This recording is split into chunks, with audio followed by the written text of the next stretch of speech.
She had not heard his voice in over 30 years, not since the night he walked out with a suitcase and a promise he never intended to keep. And yet the moment she picked up the phone and heard him say her name, something deep inside her shifted. Not with pain, but with a strange, distant clarity, as if the past no longer had the power to rush back and overwhelm her. And while he spoke slowly, carefully, explaining how age had softened him, how regret had followed him into every quiet morning and sleepless night, she sat at her kitchen table watching the late afternoon light fall across familiar walls, realizing how much of her life had been built without him, how many storms she had survived alone, how many versions of herself had existed because she was forced to grow. And as he apologized, his voice trembling with words he believed were long overdue, she noticed that she was not holding her breath anymore, not hoping, not aching, just listening. And when he finally asked if they could meet, if she would allow him to explain everything face to face, she paused. Not because the decision was hard, but because it was unexpectedly simple. And in that pause, she understood something quietly powerful. Forgiveness does not always mean reopening a door. Sometimes it means acknowledging the past without letting it step into the present. And as she answered him calmly, with a voice steady and kind but unmoved, she realized that healing had already happened long before this call, in the years where she learned to live fully without waiting for an apology that came far too late. The days between the call and the meeting passed more slowly than she expected. Not because she was anxious, but because memories began resurfacing in quiet, unexpected moments, like when she folded laundry and suddenly remembered how he used to leave his socks everywhere, or when she stood in line at the grocery store and recalls the way he once squeezed her hand impatiently. And yet, none of these memories carried the sharp sting they once did. Instead, they felt distant, softened by time, like photographs left too long in the sun.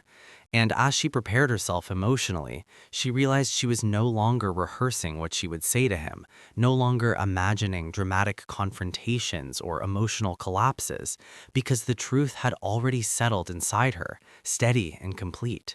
And on the morning of the meeting, she chose simple clothes, not to impress or protect herself, but because she no longer needed armor. And as she walked toward the small cafe they had agreed on, she noticed how different the world felt compared to the last time she had waited for him somewhere. How her steps were slower, grounded, how her breath remained calm.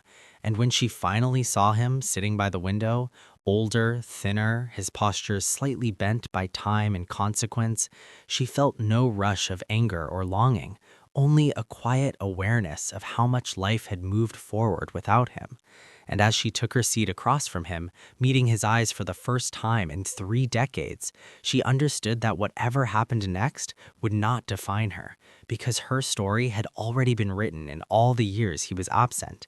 And this moment, no matter how emotional it became, was only a chapter, not the whole book. He spoke first, as she expected, filling the space with explanations before she had even fully settled into the chair. His voice slightly rushed, as if time itself were chasing him.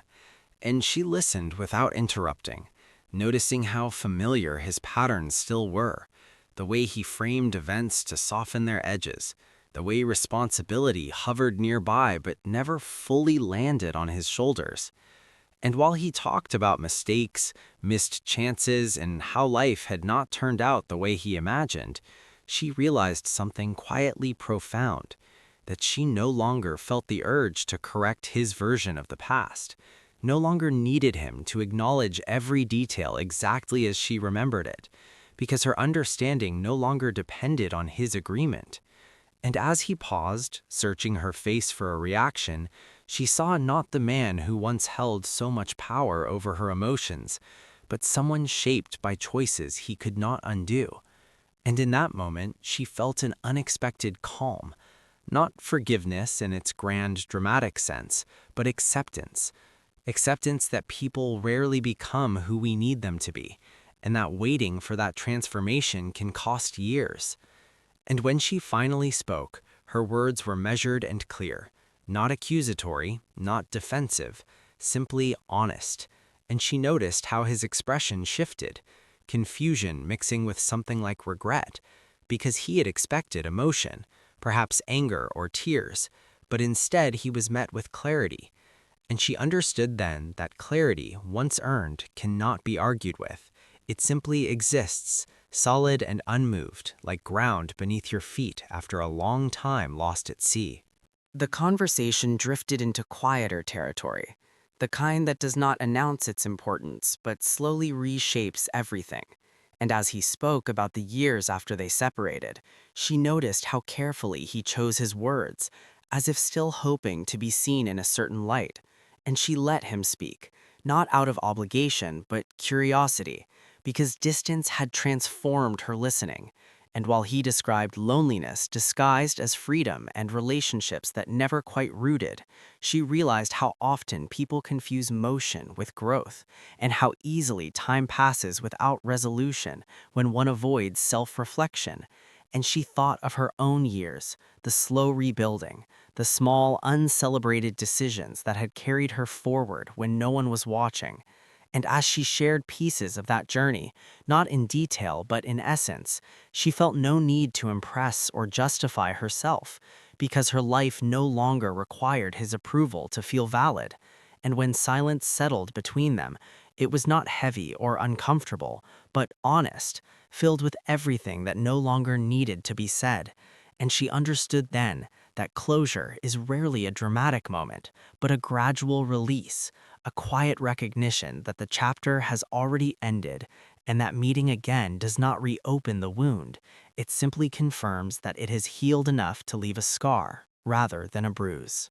As the meeting stretched on, she became increasingly aware of how time had rearranged their roles, how once she had been the one waiting, explaining, hoping, while now she sat grounded and composed, watching him struggle to articulate regrets that had clearly been rehearsed but never fully understood.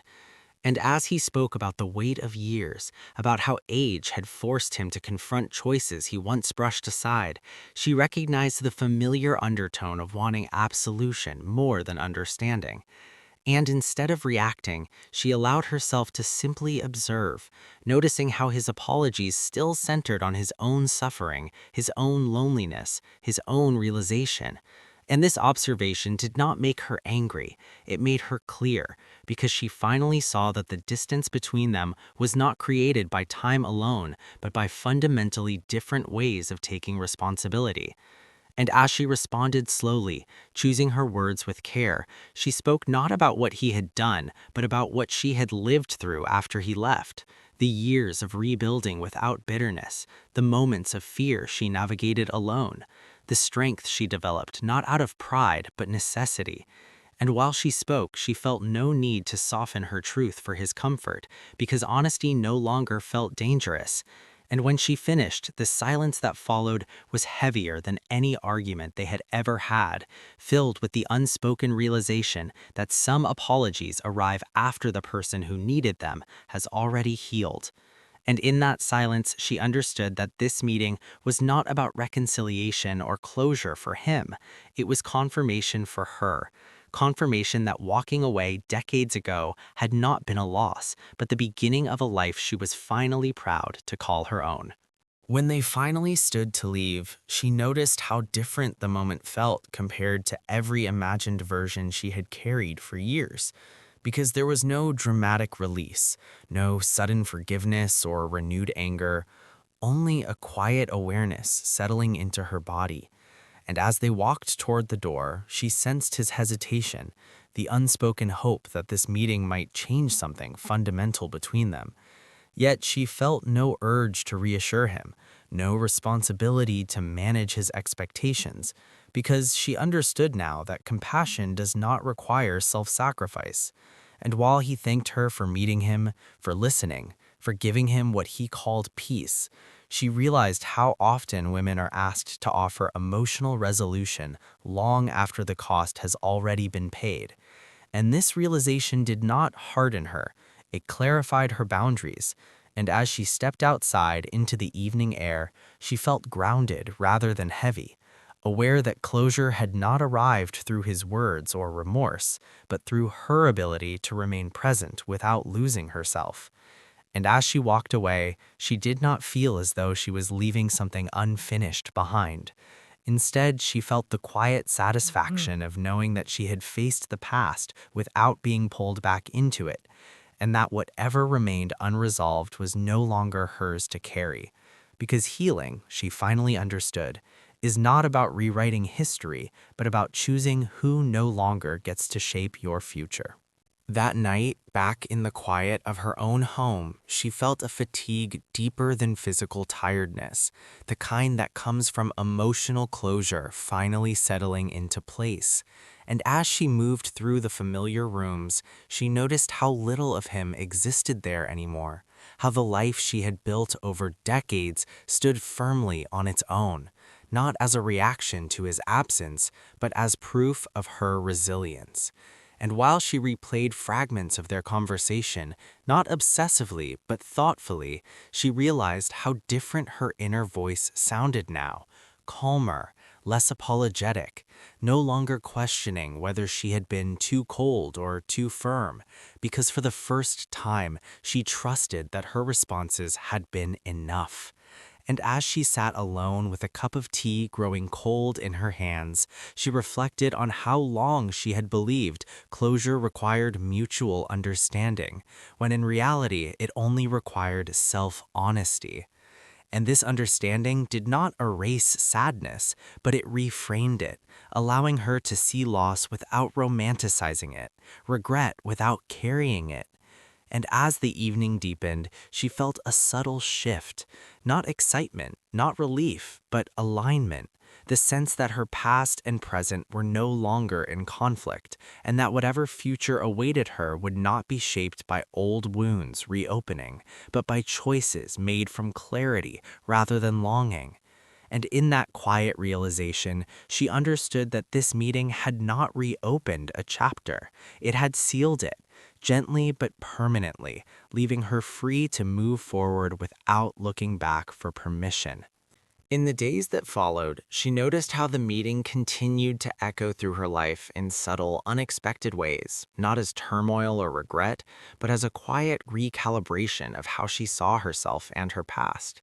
And as she went about her routines, she caught moments where old habits tried to resurface, the instinct to question whether she had been fair enough, kind enough, understanding enough, only to recognize those thoughts as remnants of a role she no longer played. And instead of engaging with them, she allowed them to pass, aware now that self-respect did not require constant self-examination. And as she reflected on the decades that had unfolded since he left, she understood that her growth had not been linear or dramatic, but built through countless ordinary choices to keep going, to adopt, to survive without applause or validation. And this realization filled her with a grounded sense of pride she had never fully allowed herself to feel. And while memories of him still existed, they no longer held emotional authority. They were simply part of a larger story that did not revolve around loss. And as she stood one evening watching the sun sink below the horizon, she felt a quiet confidence take hold, not because everything was resolved, but because she trusted herself to navigate whatever came next without reopening doors that had already taught her why they were closed. As more time passed, she began to recognize how deeply the past meeting had shifted her inner landscape, not in loud or dramatic ways, but through a steady reordering of what she now considered important. And she noticed how conversations with others felt lighter, more honest, because she was no longer carrying the invisible weight of unresolved history. And as she reflected on her younger self, the woman who once waited for explanations, apologies, or proof that she had mattered, she felt neither shame nor bitterness, only a quiet tenderness, understanding that survival sometimes requires endurance before it allows growth. And while memories of him still surfaced occasionally, they arrived stripped of emotional urgency, no longer demanding answers or emotional energy. And this detachment did not feel cold, it felt earned. And as she spent evenings alone with her thoughts, she realized how much of her life had been shaped by learning when to stay silent and when to speak, when to hold on and when to release. And this awareness brought a profound sense of authorship over her own story, because she was no longer reacting to what had happened decades ago. She was consciously choosing what deserved space in her present. And in that choice, she felt something settle firmly inside her, a sense that the past had finally been placed where it belonged, not erased, not denied, but respectfully acknowledged and then laid to rest, allowing her to move forward with a clarity that no longer depended on reconciliation, forgiveness, or shared understanding, only on the quiet confidence of knowing who she was and what she would never again accept. On a quiet morning not long after, she realized that the past no longer followed her into the present the way it once had, not because it had disappeared, but because it had finally found its proper place. And as she moved through her day, she noticed how natural it felt to make choices without hesitation, without mentally checking whether they aligned with someone else's expectations. And this ease surprised her more than pain ever had, because it was unfamiliar yet unmistakably right. And while she understood that healing was not a destination she had reached once and for all, she also knew that something irreversible had shifted. A boundary had been drawn, not out of resentment, but self-respect. And as she looked ahead, she felt no urgency to define the future or rewrite the past, only a calm acceptance that her life was now guided by clarity rather than hope, by intention rather than endurance. And in that understanding, she found a quiet peace, not the kind that erases what was lost, but the kind that allows it to exist without control, leaving her free to continue forward, grounded, whole, and no longer waiting for closure from anyone but herself.